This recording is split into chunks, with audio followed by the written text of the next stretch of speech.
Hello, listeners or viewers, wherever you might be. Welcome to Well, That's a First, a podcast aptly and professionally named by co-host here, War Never Changes. Hi. Yeah, that's me. Look at him. Just thinking about comics. I'm already lost in the, yeah. I'm Tank Media Games. You can call me, anyone can call me Tank. We usually go by Tank in War. Honestly, at this point, I still don't know War's name. He plays it close to the chest, and I kind of never want to find out now. I'm all right with that. But this show is a show where comic book veteran, or at least far more veteran than I, and far more prolific reader than I, War, and myself, a brand new comic book reader, smitten with the hobby, just getting overloads of joy and serotonin every time I touch a comic book. The two of us come together and we discuss, you guessed it, some first editions that come out on a monthly basis. So, monthly show talking about comics that come out during the month. Did I about get it? You nailed it. You nailed it. And do you want the books that we're talking about this month? Do you want to go through those? Go for it. We're going to be talking about Star Wars Crimson Reign, number 1. These are all number 1s. So something to keep in mind if I ever don't say number 1. There you go. There's what's going on there. It's baked in. Yeah, there you go. Baked in. Star Wars Crimson Reign, King of Spies, Devil's Reign, and Batman One Dark Knight. Devil's Reign, I should mention, is basically a Daredevil event, Marvel event. So, yeah. I'm excited. I feel like maybe this is a pilot episode, right? This is the first episode of our sitcom. We've got to establish a thing or two. I know you and I have talked in the past about when it comes to podcasts, I went around and looked at some other comic podcasts, and there were conversations that was like this. They've talked for 20 minutes and haven't talked about a comic book yet. I don't want to do that, but I do. Maybe at least we should talk about like what we do, where and how we know each other. I guess, right? At least something like that. Sure. Yeah, we could do that. Where are you from, War? What's your deal? Oh, jeez. I'm from Colorado, and my deal is I am a stay-at-home full-time Twitch streamer. A variety streamer. I play a bunch of nonsense, usually nonsense. And I guess I'm pretty much known for just being adequate. You have a slogan, don't you? Have a slogan about enjoyment, don't you? And how you feel about a short 3-letter word for having a good time. Oh, I hate fun. Yeah, that's not my thing. Be sure to stop by the channel if you want to hear rage and complaining, because that's usually about what it is. That's what drew me. We have a good time. We do. We have a good time. We rage at video games. We pick them apart. We dissect them, and we try to have a lot of serious talks as well, which is kind of weird to have the two together. We discuss mental health a lot on my channel. We like to check in with each other, see how we're feeling. We like to rant and vent about our days. We like to just basically get it all out. And, of course, mostly it's me that does that because I'm the one with the microphone. But, it's what I would call a safe space for people to just kind of chill and, unburden themselves while they either listen or watch whatever it is that we happen to be playing that day. Sure. I am in a similar boat. I was once a bivocational streamer, and circumstances allowed me to my wife, my beautiful wife, who I helped get through law school, and then she put the team on her back for a little while and allowed me to quit my job and pursue content creation full time. So I also am a variety streamer. I share a lot of the same things with War there. I like for the stream to be a place people can come, hang out, not feel burdened by the outside world a lot of times. I feel like video games sometimes become that for people, a place that's not the place they normally have to be. So I just really have a passion for video games and entertainment. And so through those passions, War and I met 3 years ago now. God, it feels like it has been just a couple of minutes, but Yeah. yeah, it has been seriously years at this point. I think you popped into one of my Astroneer streams when I Mm-hmm. was up at like 3 a.m. or something, Yep. Rated. because you were doing that weird that I still don't understand, where you wake up at the butt crack of dawn for Twitch. The things this man does for you guys, y'all best appreciate. I have seen between the cheeks of dawn many times. But yeah, that was my first War was my first ever Twitch raid, which was super cool.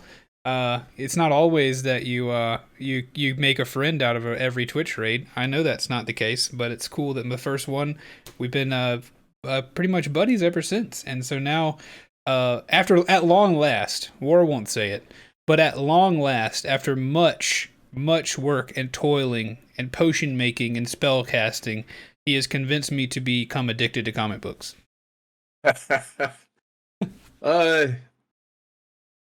Gosh, when you make it sound that way, it's almost like I had to hold them down and make you read them.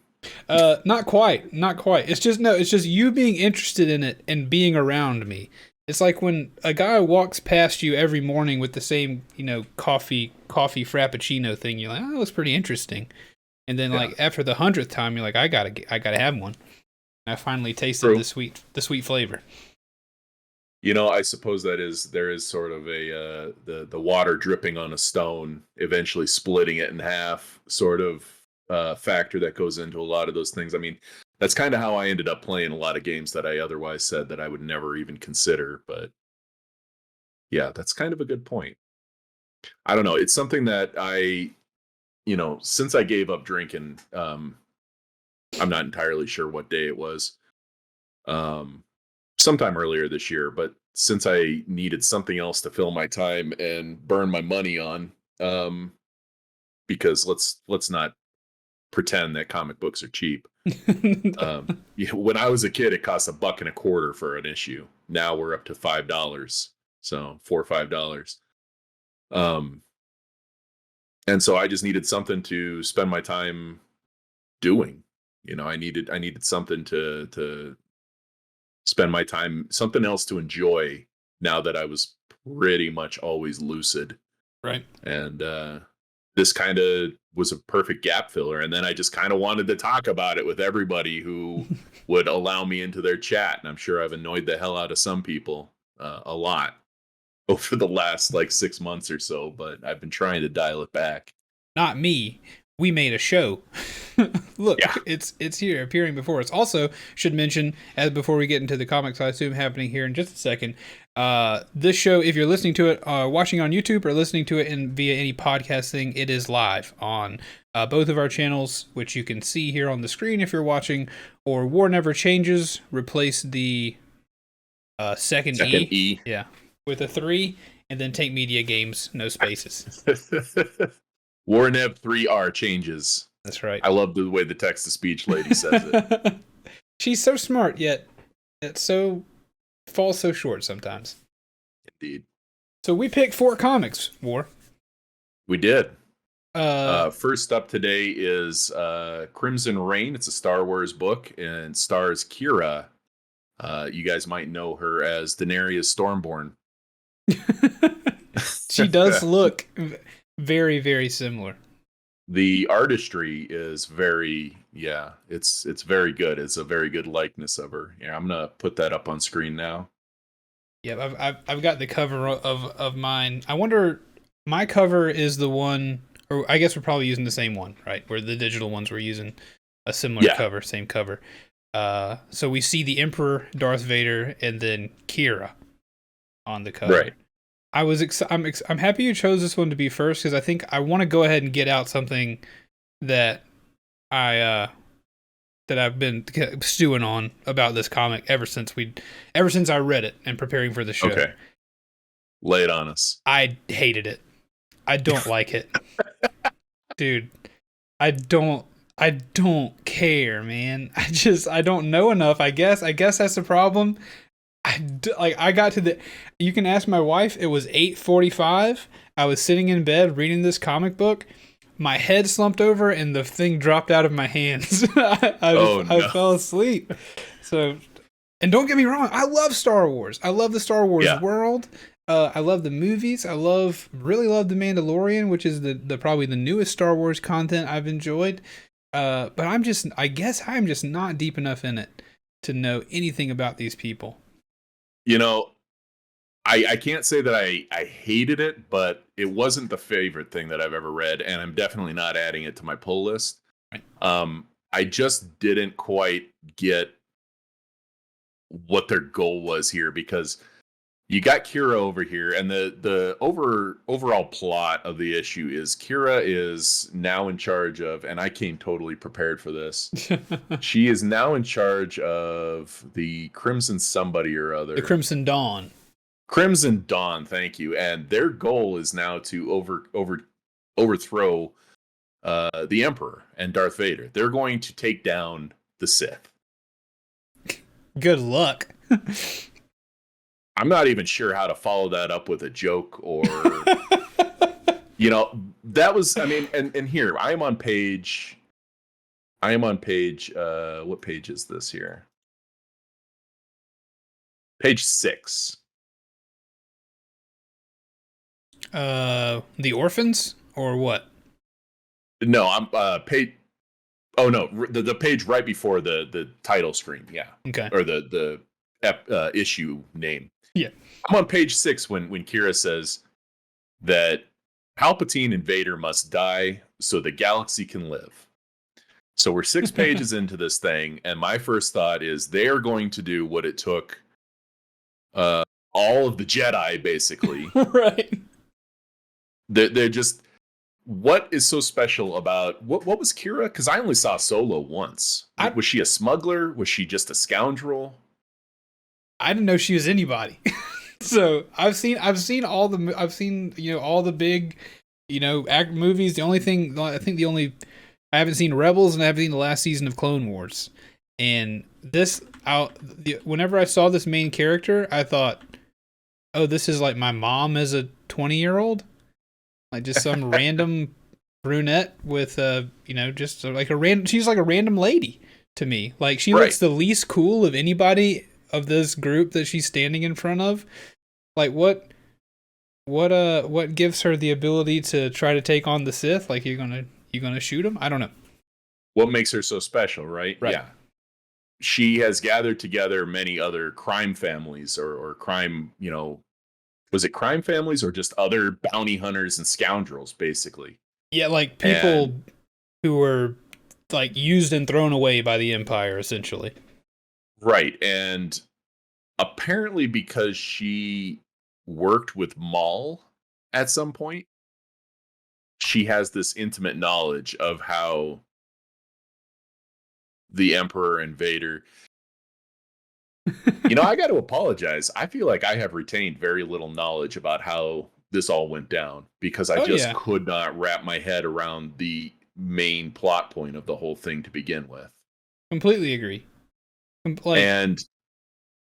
Sorry, go ahead. No, I was just saying I really can't remember like events that happened in the comic. Like I could scroll through and I guess remind myself what occurred, but I mean, it's essentially her planning a few things. And well, the first issue, Orphans, takes place with the orphans. They don't even do a good job explaining why they call themselves the Orphans, but it's this smaller group of scoundrels who were all orphaned, and that's their shtick.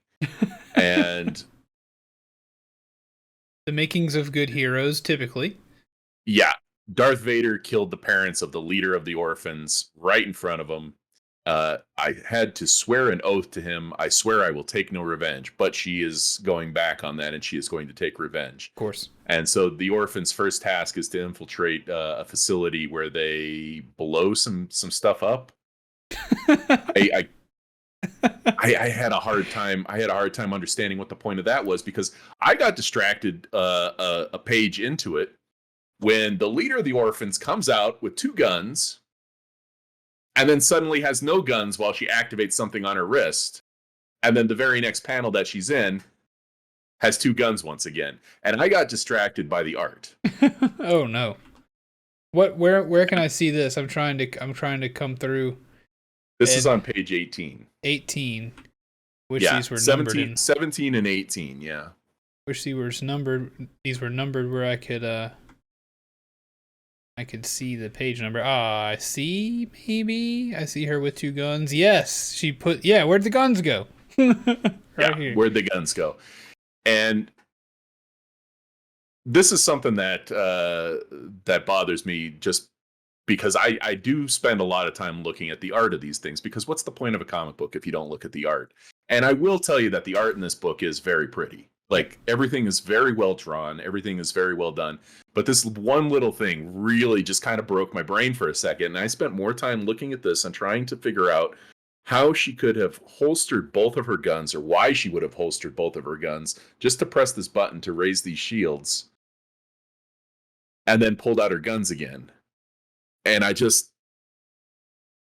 it broke my brain. Yeah, the space between those panels had to be very humorous looking, with like the, two guns in the air. Make sure, you don't want to be defenseless. Yeah. And there's a couple, there's a couple cool moments. They have some people in the facility that are attempting to get away, and their sniper on the outside, their lookout man or woman, I can't remember, is they're waiting to try to catch them so that they don't alert the Empire. Or what they were doing was they were like sabotaging one crime family to try to blame it on another crime family, so that they would turn against each other. And that was kind of the point of the whole book, was they're trying to get all of these crime families turned on each other. Yes. Okay. I do. It's coming together, right? So Yeah. that they would be the only one left, and Right. they would have to be the one that the Emperor went with to do Right. something. To take over, like, all of the crime in the quadrant or the galaxy or whatever. I don't really. I'm just picturing the Emperor like at his desk writing letters or whatever it is the Emperor does whenever he's not sitting on his throne. Darth Vader has just had a conversation. Darth Vader turns to leave the room, and the Emperor like puts his finger up and says, "Wait, Vader. Remind me, who's in charge of our crime these days?" like it's a line item for them, crime families. It's a Right. Yeah, who are we? Who are we having employed for our major crimes? So it's a little bit odd. If all of this sounds kind of convoluted and sounds like we didn't pay close attention to what we were reading, I promise you, I read this book twice. This is convoluted. Yeah. This is it is a lot denser than a first issue should be. And the final page of the book. Should we reveal such a thing visually? I mean, I'm happy to do it. Oh, I've already done it. Okay, good. All right. Sorry. No, you're good. I can't. I just. I don't think anybody's gonna read this one. Not based on our recommendation. No, it's just I have issues, and the weirdest part is the guy who wrote it, Charles Soule, wrote a lot of Daredevil that I really enjoy. So I was kind of on board when you suggested this one. And this book is just not written in a way that flows well, I don't think. It's a very difficult to enjoy book. I thought it maybe had just been the time of day. Maybe I was sleepy. It was at the end of one of my early morning wake up days. But really I was disappointed, just because I do like Star Wars a lot. And I thought like maybe this would be something that I would enjoy that was Star Warsy. But it was like all the stuff that you really don't care a whole lot about Star Wars. That's what we put in this comic book, because of course it's not a show or a movie. Right. But what was about the last page? Sorry. Oh, the last page. So the whole thing actually is told in flashback form. Going all the way back. Apologies for this, but going all the way back to the very first page, or not the very first page. Yeah, actually, the very first page. They're looking at a memory orb, or like a storytelling orb, and it's from one of the members of Kira's crew telling how Kira's downfall happened. So like, we already know that she failed. We're just going to read about how it happened. And so the final page is, the person telling the story says, "This is the story of the fall of the Crimson Dawn. This story is a tragedy." Thanks. Well, I kind of couldn't have said it better myself. And like I said at the beginning, I probably didn't hate it as much as you, but this is the first Star Wars book I've ever read. So I was really trying to give it a little bit more of an open mind. Sure. I was really trying to, give it more of a chance than it probably deserved. And the problem is just that I just didn't like it. I mean, I liked it, but I didn't like it. I don't know how to. I understand. I mean, yeah, it's definitely pretty to look at. But Star Wars always. Again, George Lucas, the way he ordered things in the beginning, whatever, that. But they've always shot themselves in the foot after, in my opinion, the prequels. We can talk about prequels versus whatever else. I enjoyed the prequels because I was a kid, and I still enjoy them. But they've always shot themselves in the foot post prequels with we know how it ends. Yeah. So if you can't make the journey there interesting with twists and whatever, if you can't sell me on why I should pay attention to the journey, I'm going to skip to A New Hope. Words for you. Wait. Rogue One. And that's how you do it. And that's how you do it. So. Correct. This is not how you do it, I'd say. No. I maybe would pick this up as a trade paperback down the road just to hear the rest of the story. But considering the sizable stack of novels that I have, of books that I'm catching up on from the last 20 years, it's going to be really, really, really, really low priority. It's going to be something that I have to find in the dollar bin. Sure. Understandable. So. I'd be happy to read the rest of the story from a comicbooks.com article. Just tell me what happens. That actually, yeah. And again, this is coming from a writer who I actually enjoy his work, and the art is beautiful. It's just this one just did not land in a lasting sort of way. I will say this as a new comic book reader. I'm ready to, also I want a disclaimer that I promise as a new comic book reader, I'm not here to crap on your hobby. It's my hobby now too. And I'm going to say I'm glad I didn't read this one first. I've been reading a few other books that I knew I would likely enjoy when I first started out the whole comic thing, because also, put out your torches and pitchforks. I didn't immediately think, I'm going to read one comic book and start a comic book show. That did not happen. No, that did not happen. So I am glad I didn't read this one first, though, and I will say, spoiler alert, I do have very positive opinions on what comes next, and I'm very excited to get to this. And that's a pretty good time to transition right into the King of Spies. Oh, baby. Tell me what you thought. What a hilarious, heartbreaking, and just all-around good story, and I can't wait. This one's on my pull list, and I will be reading. And this book was made in partnership with Netflix. Like, Netflix is the one who made this happen with Image. Yeah, which is so. This is going to be on Netflix. This is going to be a series on Netflix. This is more of a tie-in to that than the Netflix TV show will be, is my understanding of it. But this has come out first, obviously. And the overall synopsis is Roland King is an aging spy in, Her Majesty's service who is kind of waking up to how awful everything he did in his life was. Mm-hmm. And he is given a not so great prognosis on a cancer. Yep. Yeah. I love that reveal too. I love the way that like I felt like I was watching a show. Not I didn't mean to cut you off, but like I'm watching a good show where like he's in that scene in the bar. Dude's talking crap to a waitress that he cares about. He stands up to knock this guy out, but instead he ends up on the floor coughing up blood. Like, oh, I'm sick. Right. So cool. Yeah. And he decides at this point that he's going to set things right in the world. He says, my grandfather fought in a war that meant something. My father fought in a war that meant something. I have fought in illegal wars and propped up, dictators. Yeah. And this is a book with pictures in it. Right.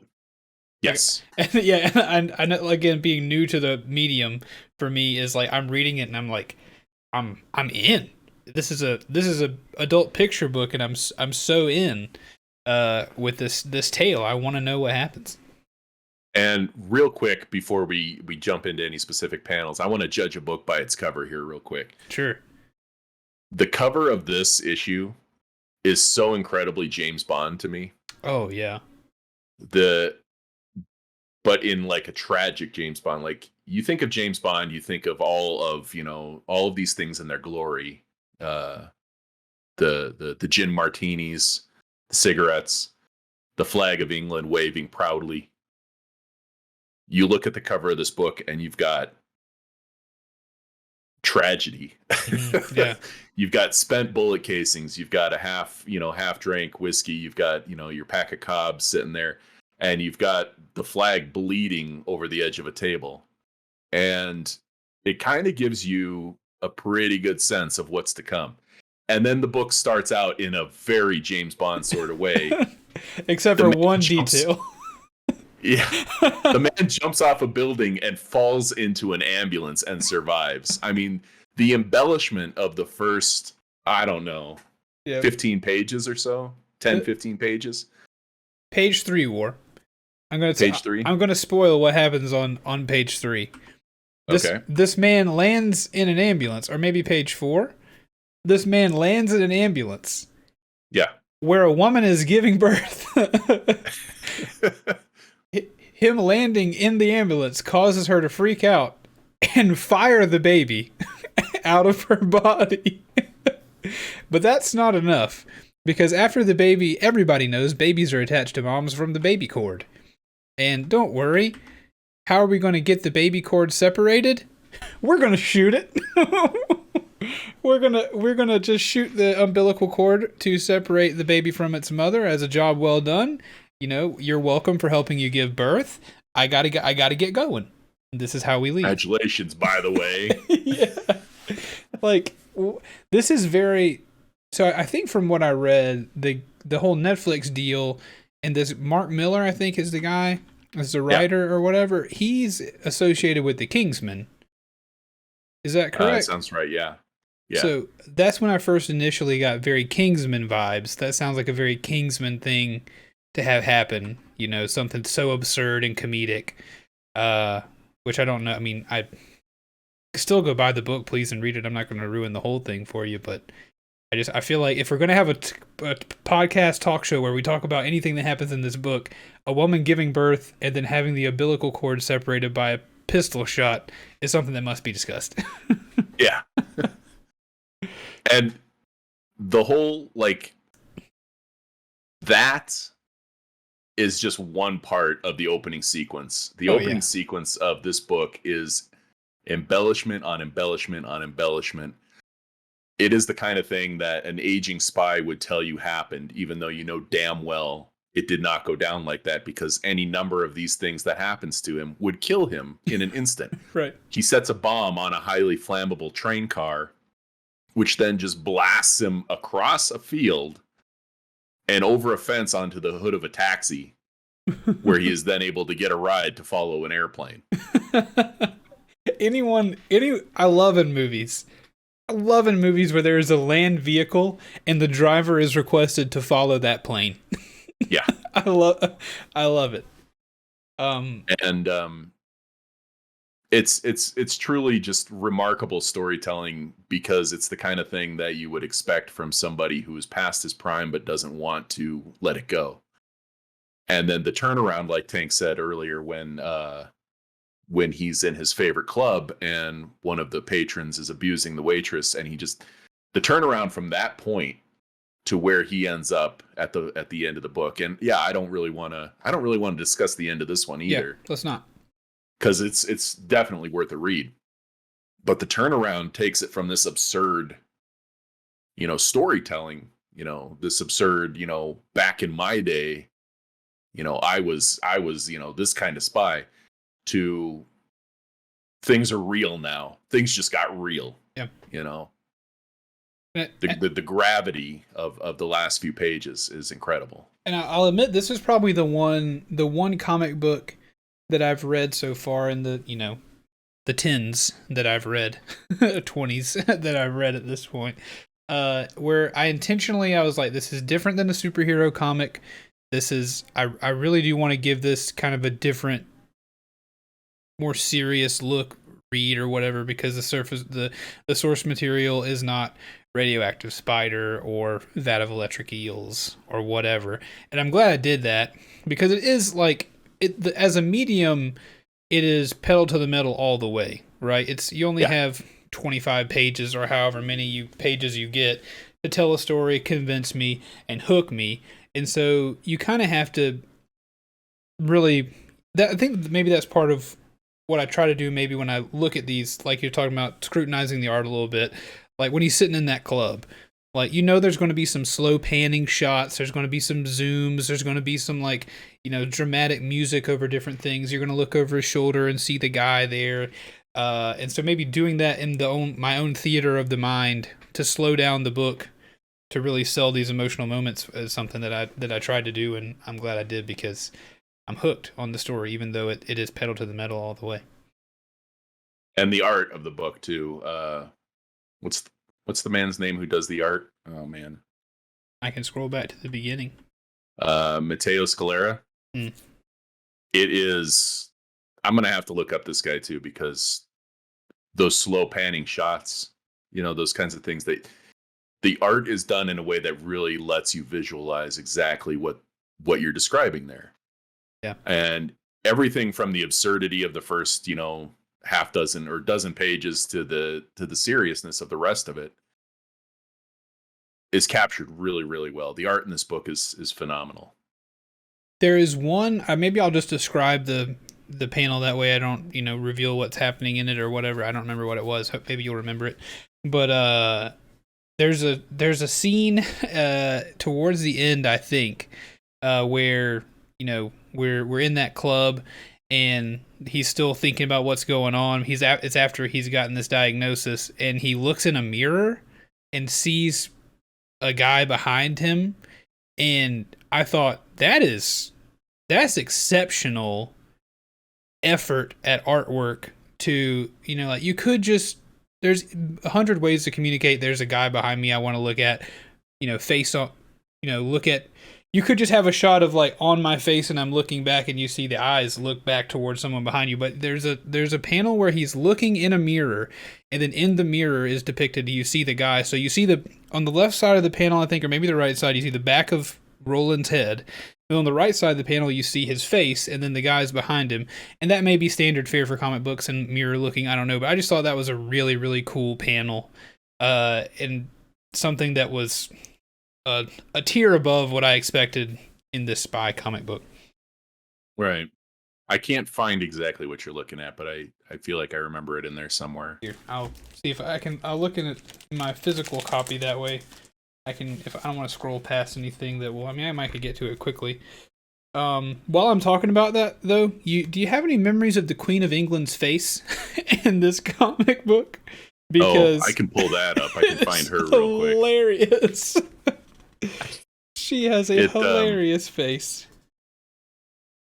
And this is meant to be a moment of seriousness too, but she almost has this look on her face, like, because she's awarding medals to Roland for service to England, and she says the medals aren't for bravery, they're for the sacrifices. Basically everything that he gave up in his life for the country. Yeah. And she just kind of has this You Mm. fool look on her face. Like you gave it all away, and gosh, thank you, but man, you fool. It really, and it's like it dawns on him right at that moment too, Yeah. what he's done, what he has given up And to have she's this career. and like she knows, and like she obviously she's the queen, so she knows all these things, and she it's almost like this eat crap face a little bit too, like we got you, like we Yeah. we used you up. I have found the Yeah. panel. It's uh the page after it. There is a fight, so towards the end, so I won't Yep. show I that, gotcha. but I'm going to. Here it is, right here. Here's the panel that I've skipped to quite quickly. If you look there on the left, podcast viewers, or listeners, if you are listening, I will describe this to you. It really is just like I said. He's taking a sip from his glass of whiskey. On the left, you see a very tight shot of his head on the left, but then there's a mirror on the right, and you see his reflection in the mirror, and he sees these guys in the background. And I just thought that was like super cool to have the foreground, back of the head, and then his face in the background. I don't know. I was blown away, like an umbilical cord in an ambulance. It's good storytelling too. It does remind you a little bit, like even how blatant a thing it is. It still kind of reminds you that he is a spy, using his environment to assess what it is that he's up against. Yep. Even if this is like grade school spy stuff, it is still reminding you that Roland is always on the lookout for these things. Yeah. Two other things, I guess, before maybe we want to move on from this one. That way we don't get the chance we spoil anything or whatever. Two things. Roland's facial hair. I'll have to get implants in my mustache to pull that off one day, but that voluptuous mustache and just tightly trimmed beard. So cool. Great thing for his face. And then there's a quote from it that really stuck with me, that I thought was just great. Really cool thing to say. Is in his apartment. It's where he's realizing I have done things wrong or whatever. And I think he looks down at like something he's been writing on, or maybe on his computer or whatever. But he talks about how he's a spy and he's done so many things, so he really should have memoirs, but he's can't write them because he's too ashamed. And the book calls them he calls them the unwritten memoirs of a bastard too ashamed to share. Ooh, dude, what a line, man! If that doesn't sell, if that doesn't sell his position, that's what a sentence. That is a heavy sentence there. Yeah. We'll get some memoirs of this bastard yet. I will definitely. So I guess at the end of each book, maybe we should. You've already said, and I'll say too. I will definitely be trying to read the rest of this. Oh, most definitely. Yeah, this is definitely on my pull list until it's finished, and definitely be checking out the Netflix show as well. Excellent. All right. Moving on, I guess, to Lucifer's Precipitation, I believe it's called. The Devil's Reign. Devil's Reign. This is a Daredevil book, and what a book. And I got to tell you, I probably should have warned you a little bit that you might have wanted the Daredevil main series entry. I believe it's number 36. Has a bit of a lead into this. Mm-hmm. Not necessary, but helpful. It kind of gives you an explanation as to the Kingpin's intent. Oh, you got the Scotty Young cover? Yeah, Oh, dude. Yeah, I got one of those as well. Shout out. Scotty Young does such cool covers. Shout out to Ray at Cosmic Rays, who I guess assumed by the look of me that I would not like a Scotty Young cover. He was like, I got is I didn't know how many to order, so they're almost all gone. The only thing I have left is somebody, he said, and then or the Scotty Young one. And I was like, I snatched it out of his hand. I was like, I don't know who Scotty Young is, but that's awesome. That looks so cool. Scotty Young's artwork is just, it's cartoonish. Yeah. I mean, it's like it almost reminds me of Bill Watterson in a lot of ways, you know. And that cover, I got one as well. I got 3 covers of this. This book cost me 3 times the price because I bought the A cover here that you see on the screen. I bought the Scotty Young cover, and I bought the solid red one because one day I'm going to meet one of these guys at a convention. And I'm going to have them do a sketch for me on it if they're willing. Because God, it's just I couldn't resist. I'm a huge Daredevil fan, so you know, anytime that you give me an opportunity to talk about Daredevil, I'm going to. I can see that. Don't leave the call, War, please. I'm sorry. don't leave the call. We got a show to do. Oh boy. Where to start on this? Sorry, Bill Watterson is Calvin and Hobbes, right? Yes. This does look like this looks like Calvin in the Daredevil. You know, this looks obviously not their black hair, but like it very does have those kind of vibes. Like I could see. Well, that's Elektra. Well, yeah. I'm noticing now. I didn't originally notice that, but I remember now. I noticed just now when I looked at the cover and I was like, oh, that's not Daredevil weapons, and I see the long hair. Obviously, that is Elektra and not Daredevil. But you know, either way, it does have those vibes, and I'll leave it there. Love Calvin and Hobbes. And that's actually a tribute to a different Daredevil cover that Scotty Young did.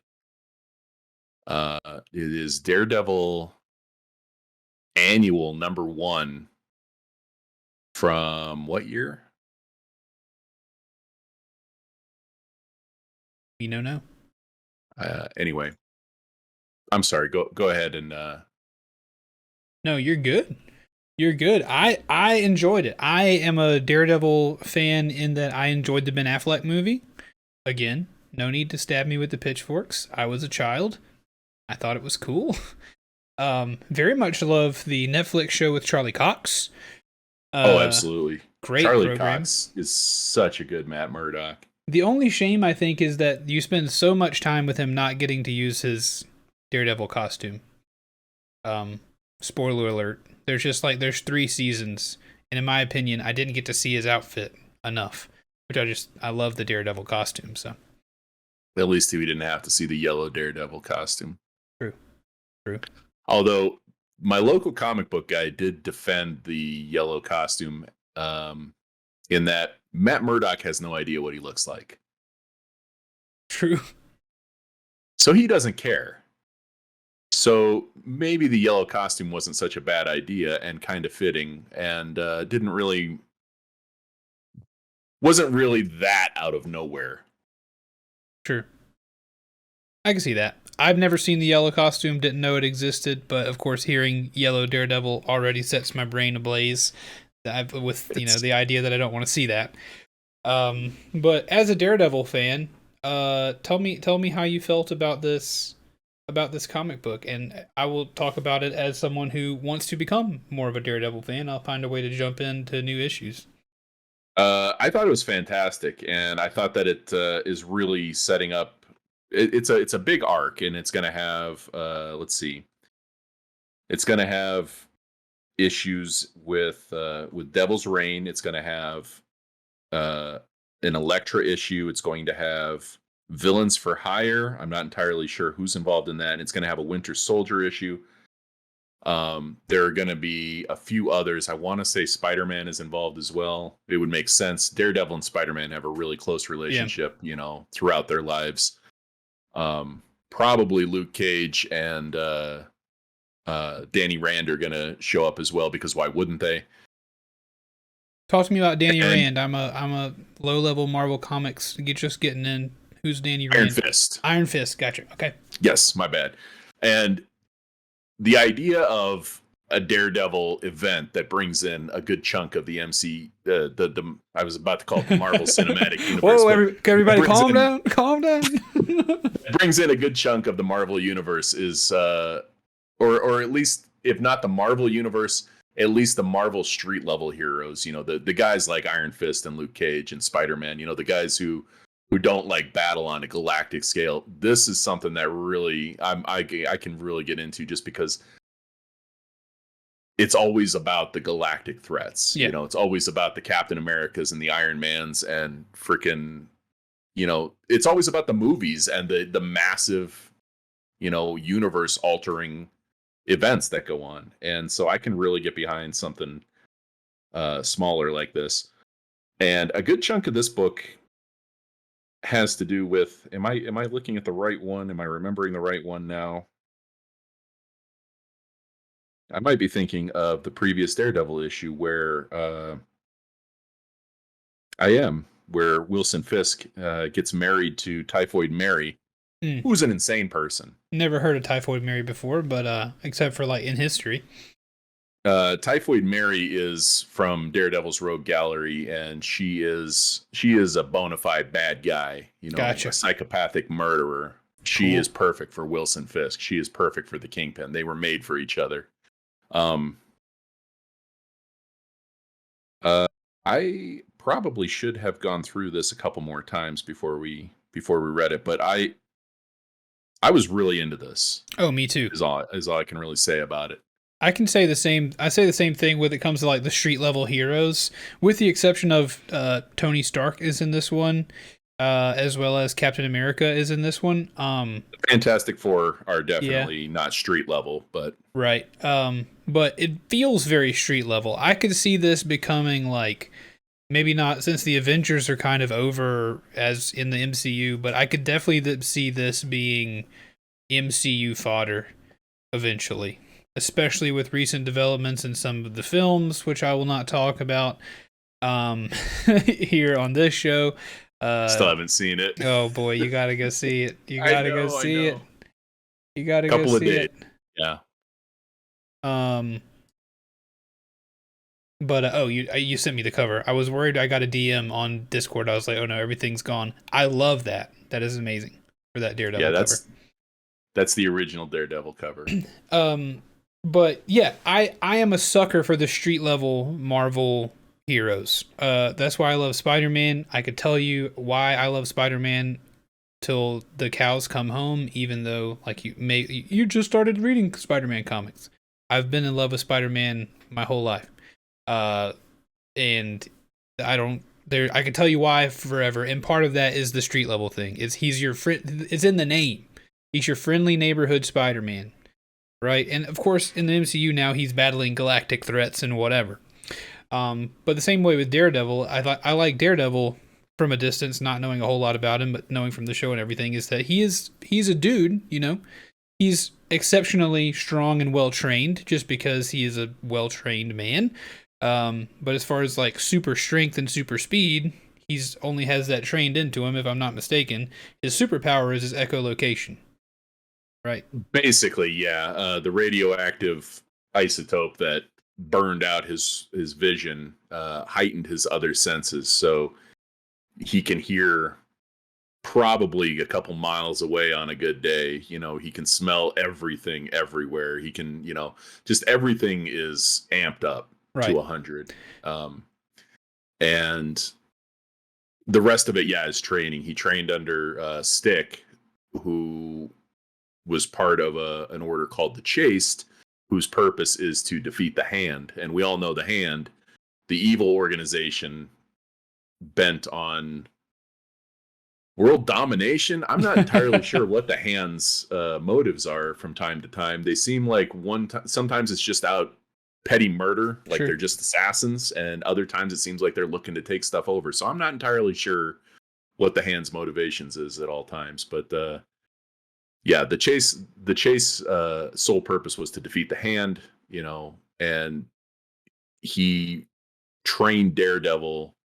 I can't remember who asked him to do that, or if he just did it, but it might have been one of the nuns after Daredevil was injured in his accident, but that's not the point. Yep. Suffice it to say, Matt Murdock is not going to take a punch from the Hulk.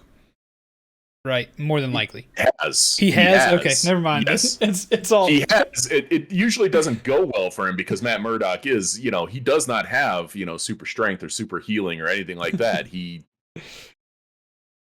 I think he heals slightly faster, Sure. but more or less he's just a normal human whose bones definitely do break Yeah. frequently.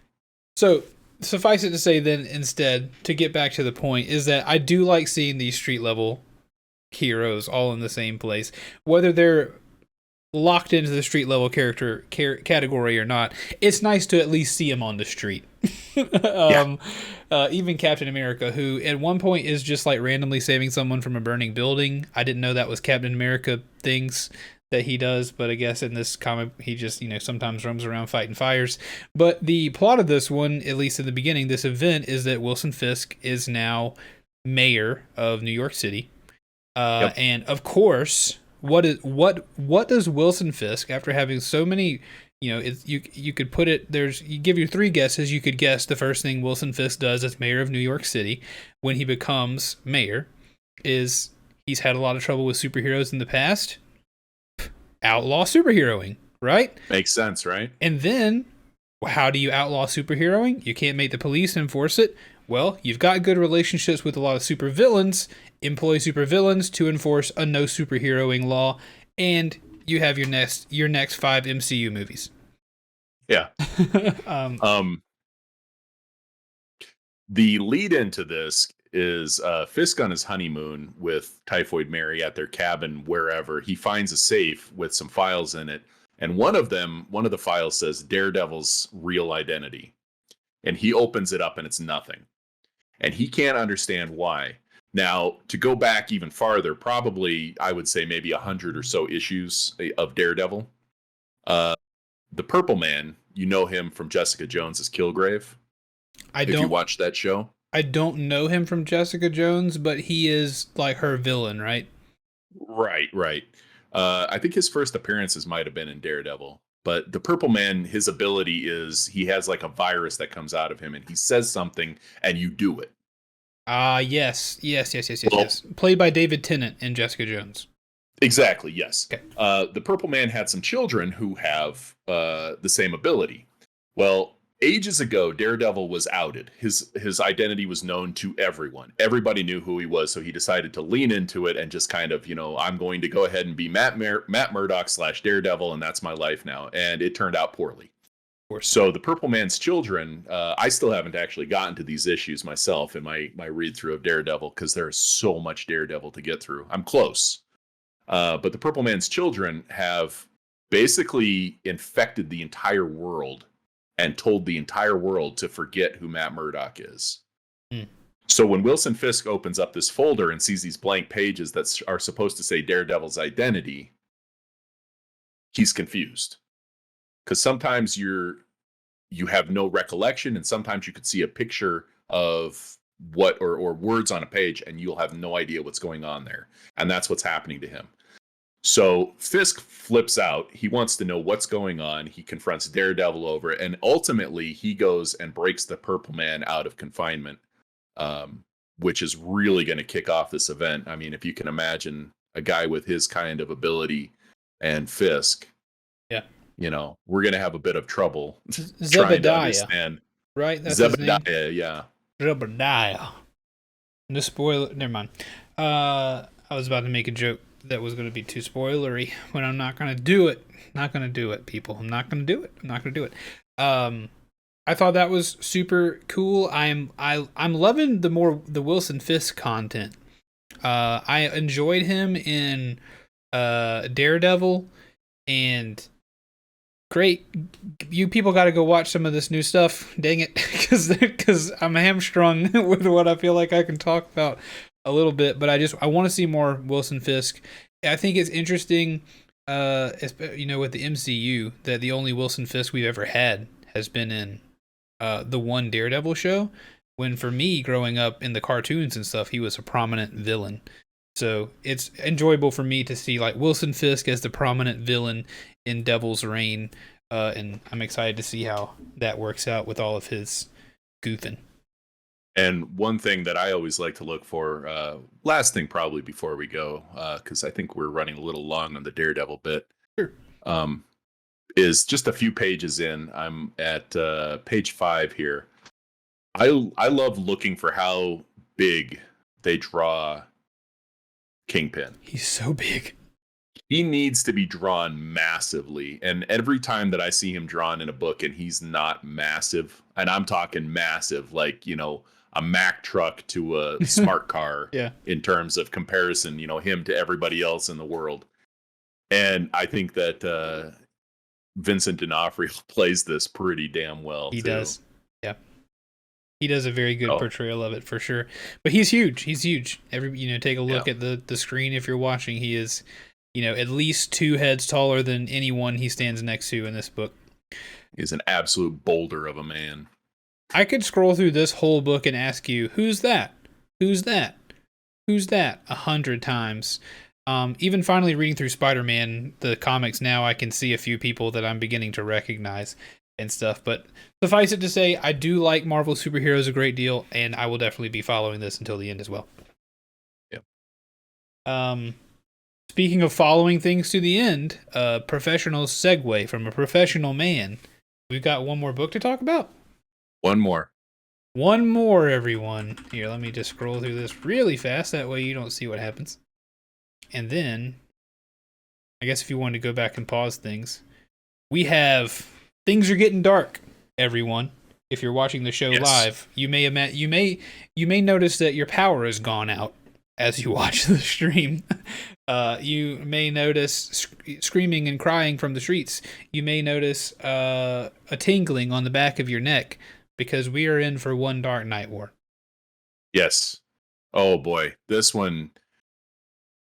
Batman books where it focuses one major crime at a time. I have found to be, I'm a sucker for them. I'm a sucker for them. Yeah. Little Batman stories like this, or maybe not one crime at a time, but one tiny little snippet of his life at a time. Like if you ever read Batman Year One or The Dark Knight Returns, or I guess I'm just naming Frank Miller books now, but this is shaping up already after just one issue to be an amazing story. So at the beginning of the week, I read nothing but these 4 comic books. And I intentionally saved this one for last, knowing that I've read some Marvel already, have read some indie other stuff already or whatever.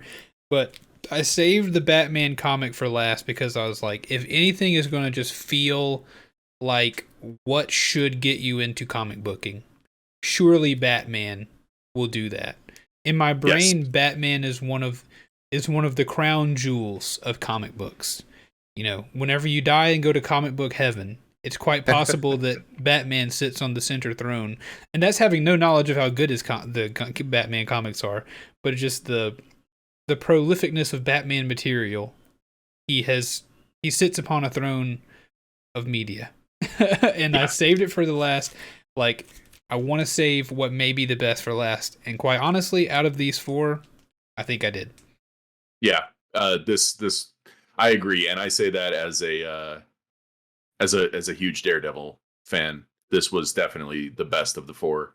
It was incredibly well drawn, and the story was a page turner. I did not even realize it was over until I had to go back and just kind of go through the last few pages again and just wonder if I accidentally skipped some, because I just flipped so fast while I was reading. It's such a good book.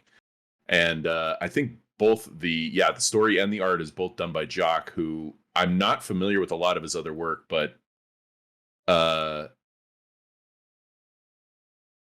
lost my train of thought. I'm sorry. Jock, not familiar with his work?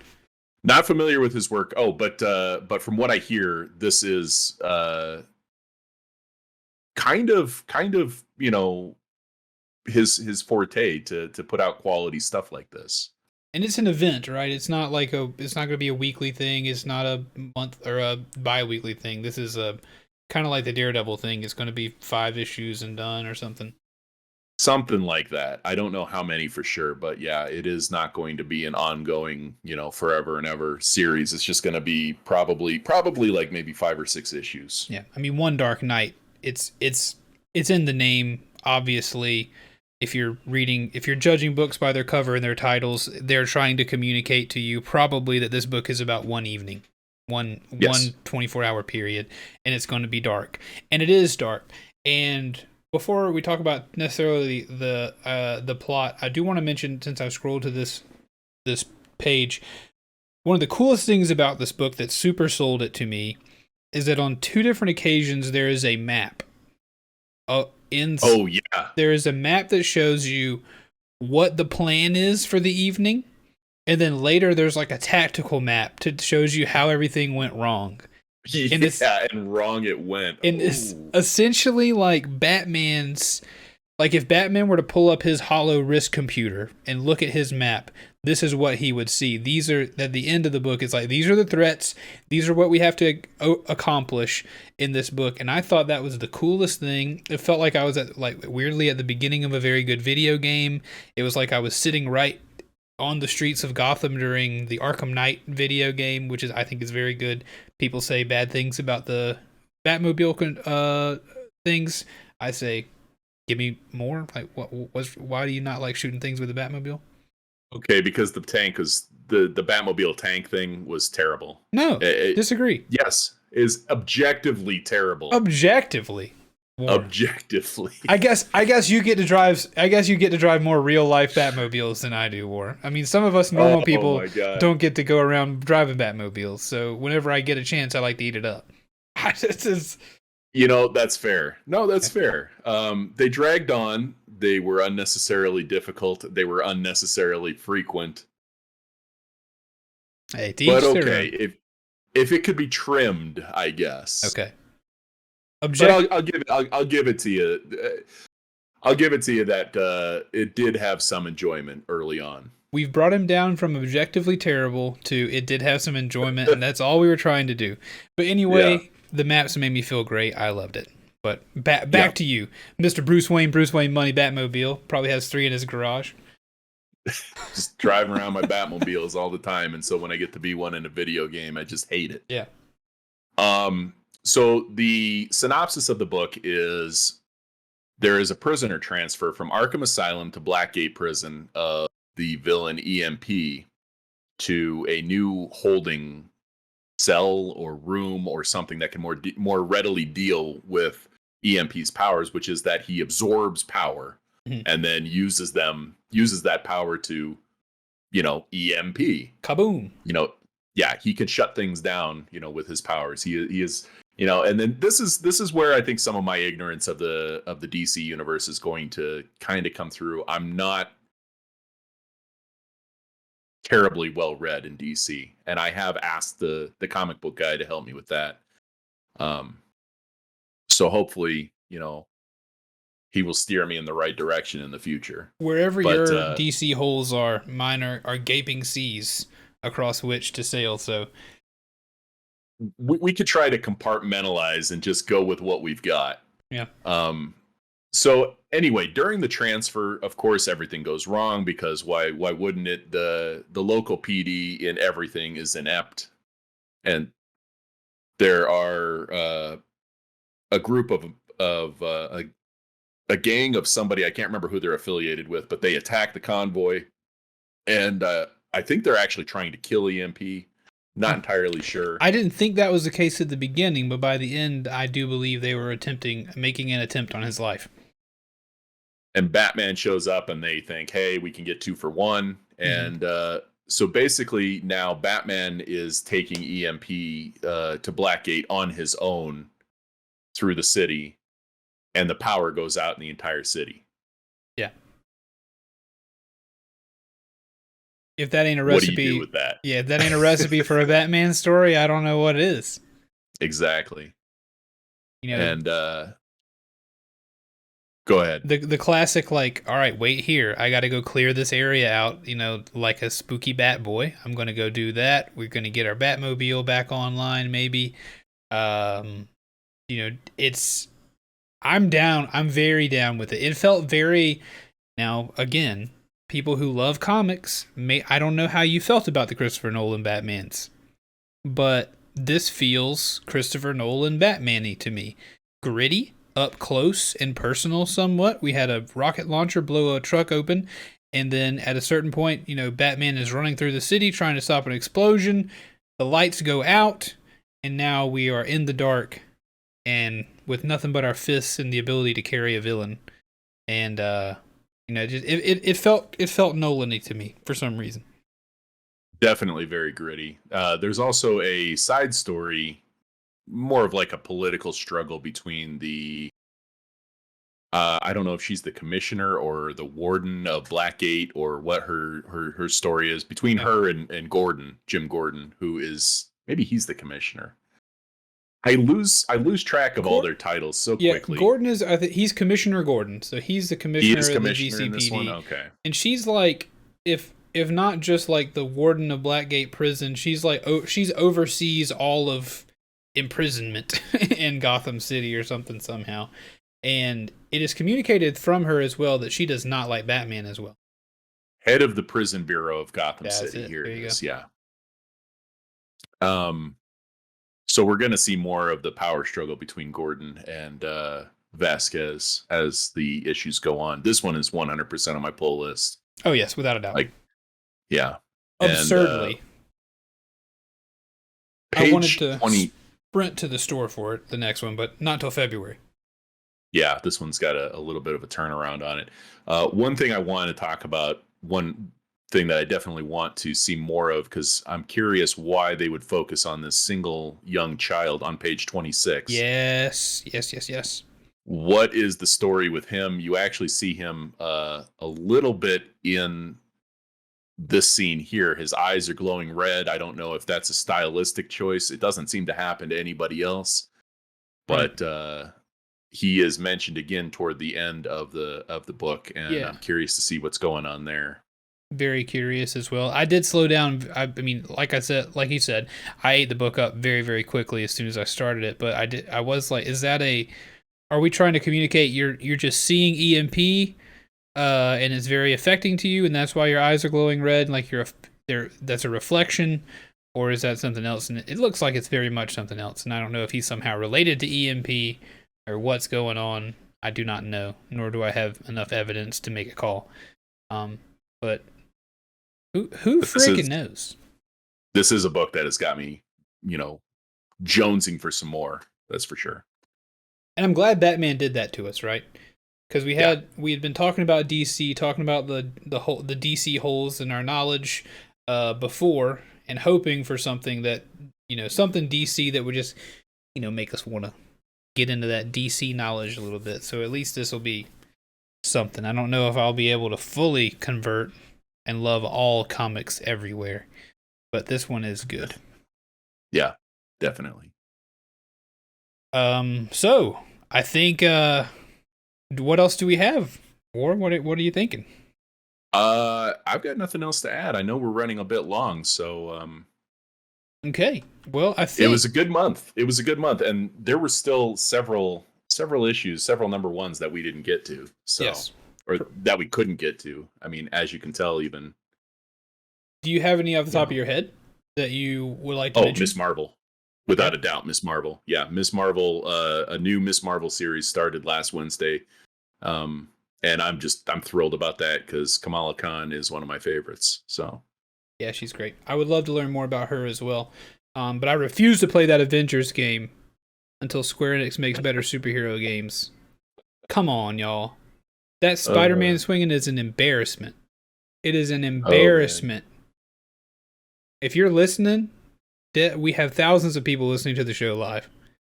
Thousands. If there's a Square Enix dev in the stream, or you somehow find this podcast, you ought to be ashamed of yourself with that swinging. Do something about it. Go over, have lunch over at Insomniac and take notes. Or steal something. Goodness. Go and desperate times call for desperate measures. Those games are too good. I think this is our pilot episode, right? We don't know exactly how we're going to do everything. We don't know exactly how it's going to be set up. Heck, we don't know exactly where we're going to upload the YouTube copy of this video just yet, but you'll be able to find it. I would recommend going to either of our Twitch channels. We both each have Twitter accounts as well that you can keep track of us on. I believe if your Twitter is the same as your name, and mine is the same as my name, easy. WarNev3R changes. It is, Tank Media Games. Right now, that would be the best way for you to get in contact with us. Eventually, maybe we'll have some sort of email situation or something where you can send us number ones that you're looking forward to, right? Part of the show is that, of course, we're going to curate a list of number ones that we want to check out every month, but would love to have it to where maybe we pick 3 and the audience picks 1 or something by vote, or who knows, where you can be involved with whatever copies we talked about. And I certainly hope that listeners enjoyed the show. And those are my parting words. Thank you so much for listening or watching. Thanks, everybody. It's great to have you. We'll see you next month for some more number ones. And I guess we have to say, for this first show of ours, well, that was a first. Well done. Well done.